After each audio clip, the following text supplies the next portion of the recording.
think that one day you'll be filming in this little island. Never. Yeah.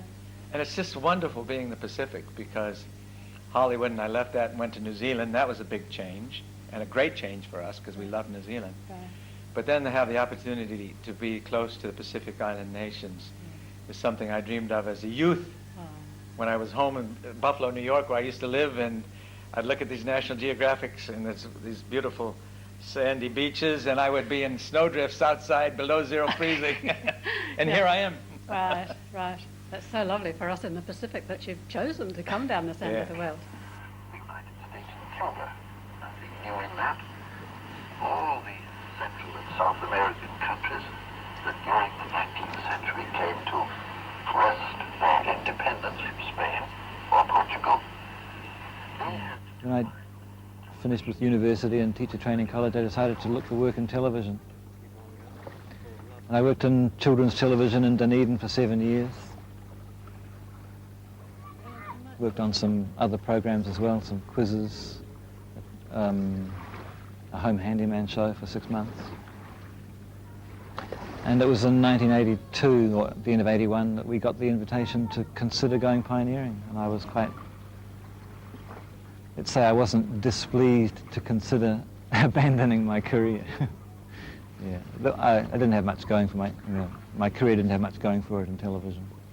As foreigners, life here for the family has presented its challenges, especially for Mike. Because of limited employment opportunities, he has not had steady work. Teaching high school had provided occasional temporary employment. I did what I could to earn a supplementary income, including one of the most disgusting jobs I've ever had in my life, and I've had lots and lots of jobs, but exporting eel guts to Hawaii was one of the worst. It was quite lucrative.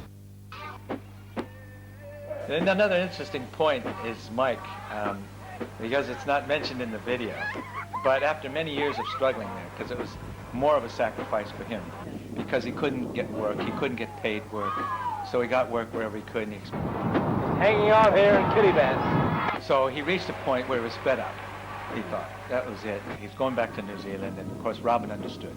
She's a loving, caring person. She felt sorry for Mike and said, okay, that means we'll all go back, if Mike's got to go back.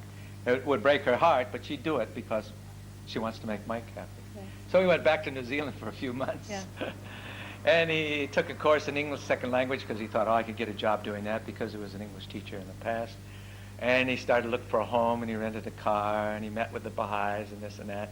And at one point, Robin gets a call from him in Kiribati, and it's Mike. He says, I'm coming home. I can't stand New Zealand. I've got culture shock. And he's back there. Yeah. And that's where he'll stay too. Right. So he had to find out that New Zealand wasn't the great place, and that he loved it. And now he's got a good job there. So that's wonderful. I'm not a missionary. I'm an ordinary Baha'i doing here what I do in Dunedin. I'm not going to go around telling people what to do and how to run the Baha'i community.